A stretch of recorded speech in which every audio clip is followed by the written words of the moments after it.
The earliest days of human history. Times when the world was silent, dark, and full of mysteries.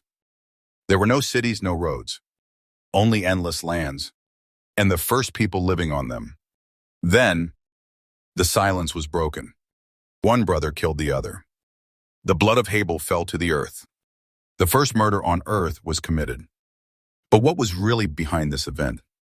And the main question, a secret that very few people know, but many wonder about.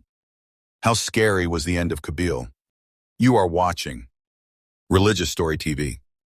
To not miss the Islamic stories we tell from the Quran and Hadith, subscribe to the channel now. And don't forget to like this video. If you are ready, let's begin. In those times, the world was silent.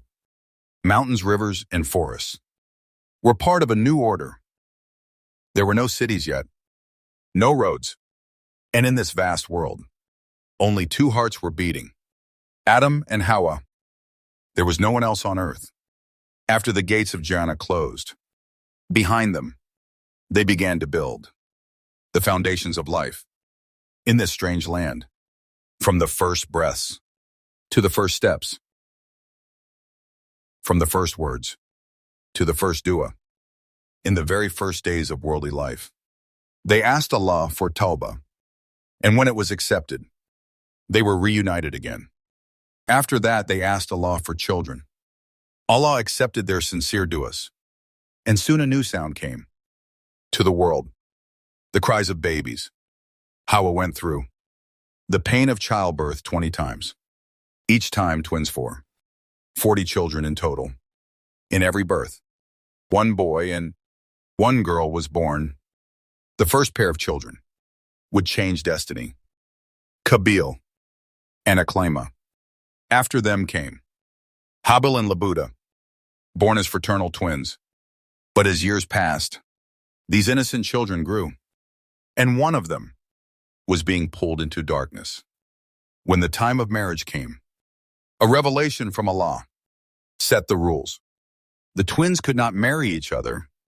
Only cross marriage was allowed, that is, not with their own twin, but with the sibling from another birth. Allah, who defines halal and haram in the truest way, gave this special rule for the earliest times. The feeling of sibling bond existed only between the twins. Between the others, there was no such closeness.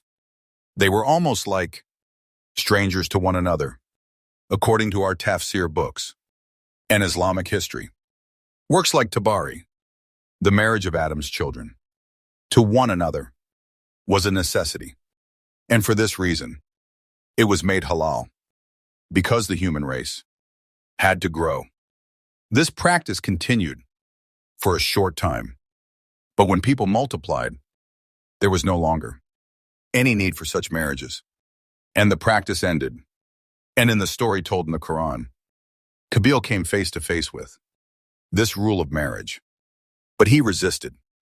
Qabils wanted to marry his own twin sister. As mentioned in Rasi and some other tafsir sources, Qabils' twin sister Aklama was more beautiful than Habil's twin sister Labuda, and Qabils did not want to give up that beauty. No, he said to himself, she is mine. She will always be mine. Qabils wanted to marry his twin. Because of this, disagreements began between the two brothers. As the days passed, and Qabils did not get what he wanted, his anger grew. Humanity's first tragedy began this way, but the command of Allah was clear. Habib, with his pure heart, would never go against this sacred rule. Even under the furious eyes of his brother, he would keep his stance firm, and so, the first seeds of hostility were planted between them. The poisonous whispers of shaitan echoed in Kabir's ears, and jealousy burned in his veins like fire. With every passing day, this dark feeling grew stronger. The two brothers were in reality the two faces of humanity. Habil was a shepherd. With patience, he guided his animals. living in harmony with the rhythm of nature. Peace was in his eyes, and the love of Allah was in his heart. He was pure and sincere. Qabil, on the other hand, was a farmer. He buried his hands in the soil, working hard and sweating. But his eyes saw only his own effort and his own strength. Instead of turning to Allah, he worshipped his own labor. This difference laid the foundation for a great conflict to come. Adam saw this cold war between his sons, and it tore him apart. On one side stood the clear command of his Lord. On the other, a son who had become a slave to his nafs, stubbornly chasing his own desire. "My son," Adam said, his voice heavy with the pain of a father, "this path will lead you to destruction. Listen to me." But Qabil's ears, they were already too full of anger to hear his father's voice. At last, Adam was left helpless. He raised his hands to the heavens. "Ya Rabbi, you decide." And a command came from above. "Each of them will offer a sacrifice. Whose sacrifice is accepted, he will be the one proven right." The rule was simple. The accepted sacrifice would be consumed by a fire from the sun. The rejected one would remain on the ground, abandoned to the claws of wild beasts. The two brothers looked at each other. "I accept," said Habil, calm but firm. "I accept too," said Qabil, clenching his fists. Qabil was rich but not generous. He thought about what to offer to Allah. He refused to sacrifice his strong rams and lambs. As for Habil, though poor, he was generous. He had nothing but 2 rams. One was fat and healthy, the other weak and thin. The scales of destiny began to move. Gabriel stood in the middle of his field. He narrowed his eyes as he looked at his crops. "What can I give?" he murmured. But his voice did not sound sincere. He walked among the stalks. The best ones caught his eye. Full, golden, perfect. Yet his hand reached instead for the dried ones. Weak, worthless. Swaying like trash in the wind. For a moment he stopped. He noticed one full stalk. Among them bright, strong, beautiful. He reached out, took it, and put it in his mouth. "Not for Allah. This one is too good," he said. "For sacrifice." He chose the moldy, weak wheat that could not even make bread. After all, he thought, he would have thrown them away anyway. Habil, on the other hand, lived in a completely different world from his 2 rams. He chose the fat and healthy one to offer as a sacrifice. And in his eyes there was only one thing: the pleasure of Allah.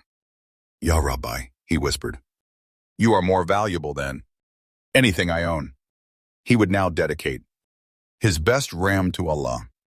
He did not yet know that this sincere ram would one day be placed in the gardens of Jannah, and many years later, it would be sent back for Ibrahim to sacrifice. Adam called both of his sons and told them to place their sacrifices. On the top of the mountain, the 2 brothers climbed the slope together. Habil stroked his ram gently and placed it at the top. Qabil left his sack of dried wheat. A silence fell over the place. The sacrifices were placed, and the 2 brothers stepped back. Adam held his breath. Everyone waited in suspense. Then it happened. A fire descended from the sky and struck directly upon Habil's sacrifice. Flames surrounded it, consumed it, and took it away. But Qabil's sacrifice remained where it was, untouched, rejected. Qabil realized that Allah loved his brother more than him. He saw that Allah accepted his brother's offering, but did not accept his own. Qabil's face turned. Red, his veins swelled. His hands clenched into fists. His breathing grew, heavy instead of repenting, feeling regret and correcting his character. Qabil filled his heart with anger toward Habil. His anger had now become a blazing fire. He could not stay still. He could not accept it. How could it be that his sacrifice was accepted and not mine, he thought. Jealousy burned inside him. He could not even bear to see Habil. From the very beginning of humanity, Shaitan's tricks were always the same: hatred, jealousy, and anger. And now, this jealousy and anger were driving Qabil toward actions he would regret. I must find it away, he thought. For a moment he froze. A terrifying thought entered his mind. Kill Habil. His heart stopped, then began to beat wildly. Yes, he shouted inside, as his vision darkened. I must get rid of him. I will find a way. The first murder in human history began to take shape. In his mind, the story of Habil and Qabil is told in the Quran, in Surah Maida, and recite to them in truth. The story of the two sons of Adam, when they each offered a sacrifice. It was accepted from one of them, but it was not accepted from the other. The latter said, I will surely kill you. The former replied, indeed, Allah accepts only from those who have.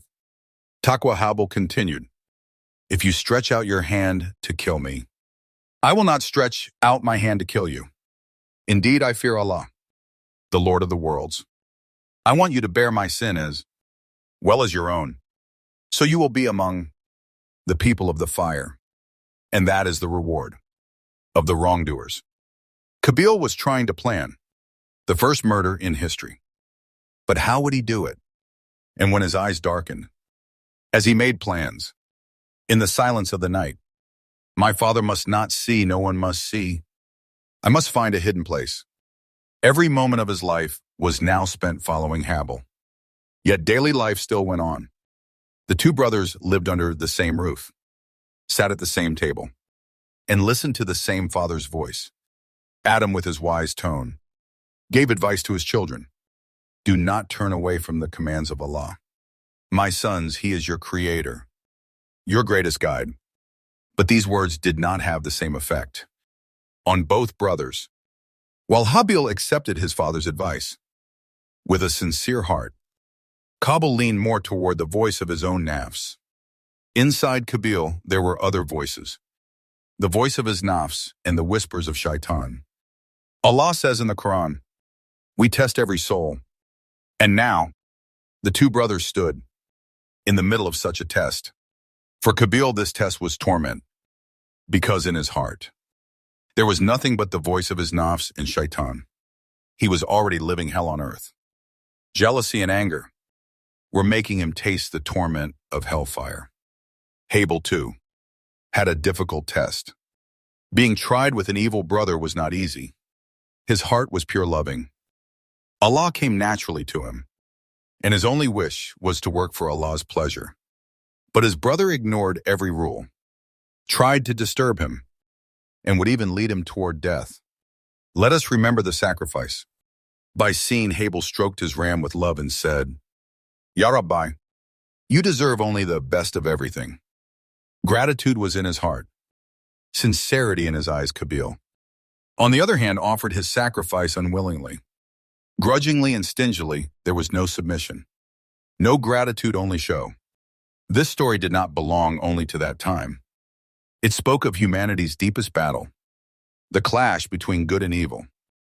It was such a powerful story that it found its place in all the holy books.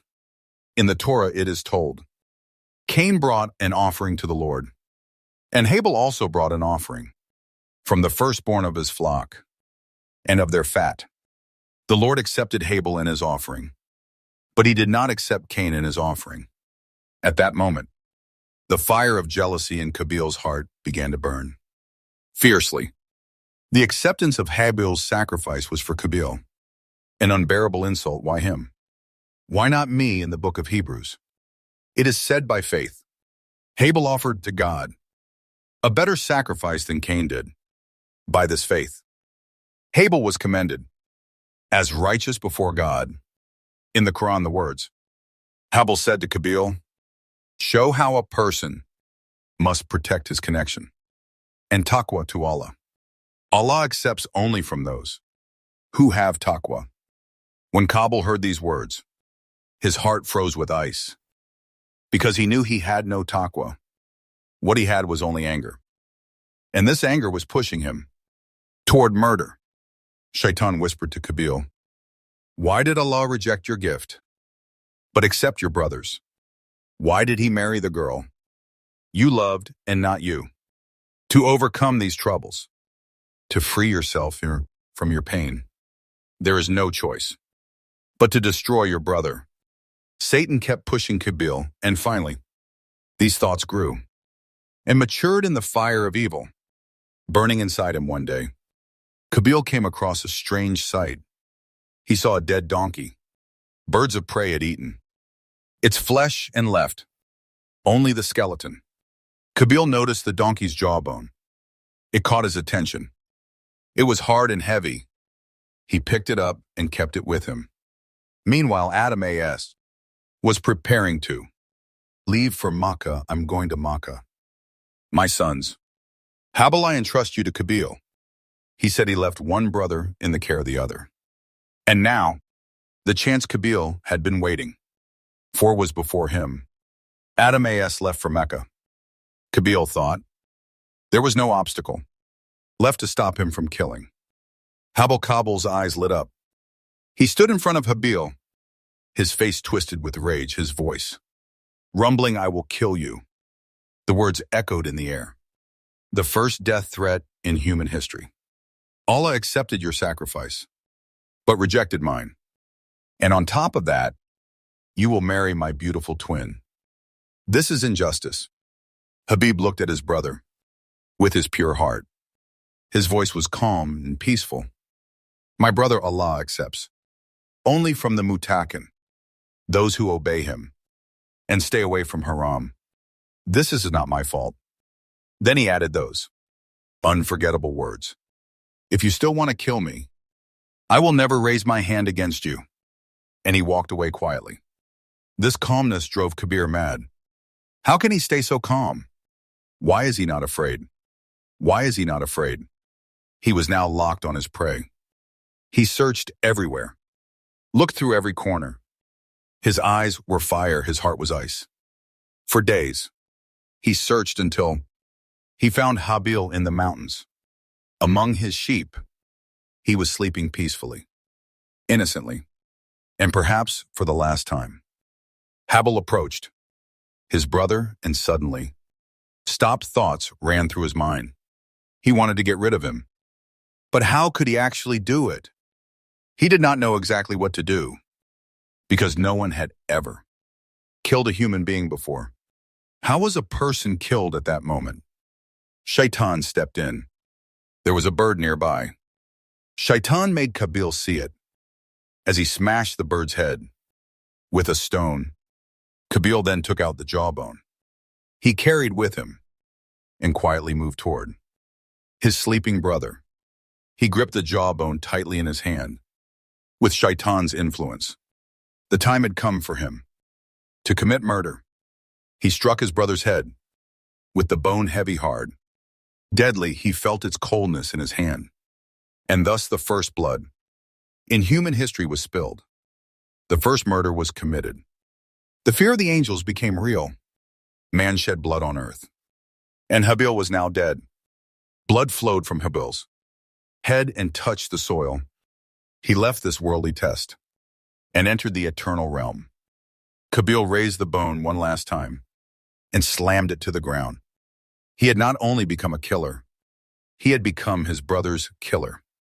Qabil then began to wonder what to do with the lifeless body lying before him. Without knowing what else to do, he lifted his brother's body into his arms and walked. He walked until he was too tired to continue. In confusion and despair, he finally laid the body down on the ground. At that moment, the crowd, eye of a bird, broke the silence. Qabil's heart filled with fear. A strange calamity was upon him. His eyes turned toward a crow flying in the distance. In its beak it carried something large. As it came closer, he realized it was carrying a dead crow. The crow dropped the dead body onto the ground. It spread its wings wide, then used its beak and claws to dig the earth. It made a grave for its companion.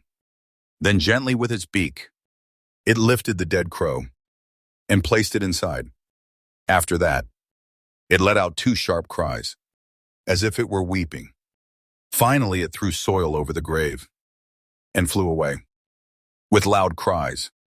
Qabil understood that Allah had sent him this crow to teach him two lessons. First lesson he grasped immediately. The second he would realize later. Qabil had killed his brother, but he was helpless about burying him. If not for the crow, he would not have known how to lay that cold body to rest in the Quran in Surah Maida. This event is described then. Allah sent a crow scratching into the ground to show him how to hide the disgrace of his brother's body. He said, "Woe to me. Am I not even able to be like this crow and hide the body of my brother?" Then he became one of those who felt regret. This was the first lesson Qabil received. He realized that in the scale of goodness and wisdom, even a crow outweighed him. Yet, he was supposed to be the most intelligent creature created on earth, so he rose, dug a hole for his brother, and buried him there. Then he thought about gentle-hearted Habil and the crying crow. He regretted what he had done. Habil left that place with his face darkened, his heart full of fear and horror. Everything was over. Kabir had lost all confidence in himself. He was no longer at peace with himself. His conscience was shattered. He was full of regret. It became his destiny like a bitter piece of bread. He would be forced to eat every single day of his life. But this regret did not lighten the weight of his crime. With Habil's death, a dark stain was left on human history. Qabil had ignored the right of a human over another, and he had taken a life entrusted by Allah. This event was recorded in minds as a lesson that would never be forgotten until the Day of Judgment. And according to some Islamic scholars, every murder committed until the end of time would also be written as a sin for him. Because by committing the first murder, he introduced killing to humanity and became its guide. Allah gave punishment for Qabil's crime. The earth would no longer be fertile for him. Qabil would live a life of exile on this world, forced to face the results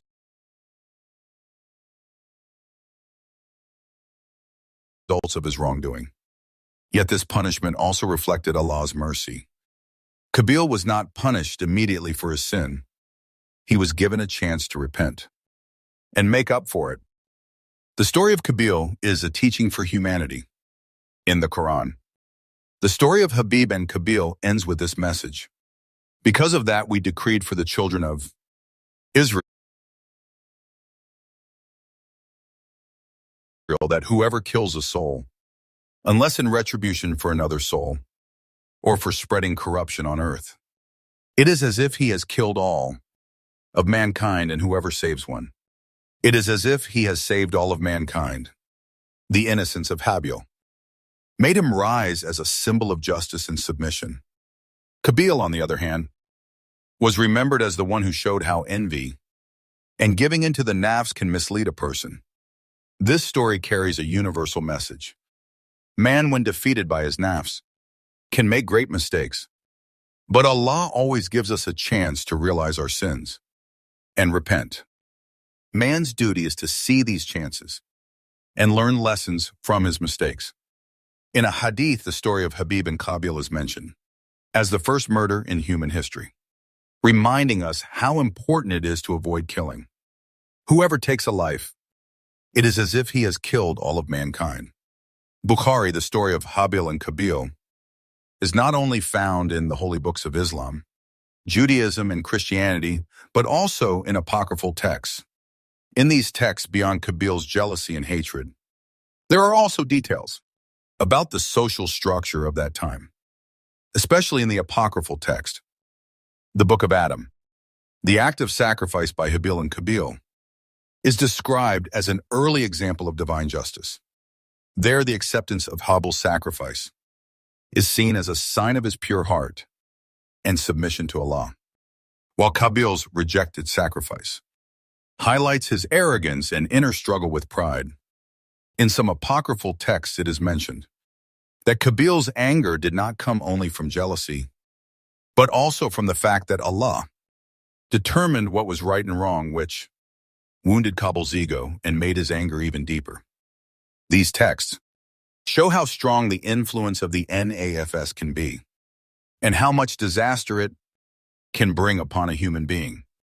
The story of Habib and Qabil is more than just a murder or a conflict. It is about man's inner struggle, the effort to overcome his nafs and arrogance, and the power of turning to Allah and repenting. The teachings found in the holy books and hadith remind us, even today, of the importance of disciplining our nafs, of justice and of peace. The Quran explains the importance of such stories in this way. Indeed, in their stories is a lesson for those of understanding. Surah Yusuf and the Quran reminds us of the greatest lesson of this story. With these words, man should avoid wronging himself, live in the way of Allah, and turn to Him with all his heart. Surah Zumar. Thus, every human being must choose the path that brings him closest to Allah, the path of truth and mercy. The wife of Habib later gave birth to the child of her martyred husband. Even though the world was filled with evil, goodness and righteousness would continue to be born. Bismillahirrahmanirrahim, O Muhammad. Recite to them in truth the story of the two sons of Adam. When they both offered a sacrifice, it was accepted from one of them, but not accepted from the other. The one whose offering was not accepted said, "Indeed, I will surely kill you." The other replied, "Indeed, Allah accepts only from those who have taqwa. If you stretch out your hand to kill me, I will not stretch out my hand to kill you. Indeed, I fear Allah, the Lord of the worlds." Today, some people have made a strange claim that there were other Adams and Hawas created because, according to them, sibling marriage could never have happened. But when we look at the ayat that speak about how mankind reproduced and spread, we see clearly that all humans came from one man and one woman. In Surah Hujurat, Allah says, "O mankind, we created you from a male and a female and made you into nations and tribes so that you may know one another. Verily, the most honored of you in the sight of Allah is the one who has the most taqwa. Allah is all-knowing, all-aware." In the hadith found in Bukhari, it is also emphasized that Adam is the common ancestor of all humanity. Please don't forget to like it. Your thoughts are very valuable to us. So share your comments with us. And if you haven't subscribed yet, make sure to subscribe to our channel and turn on your notifications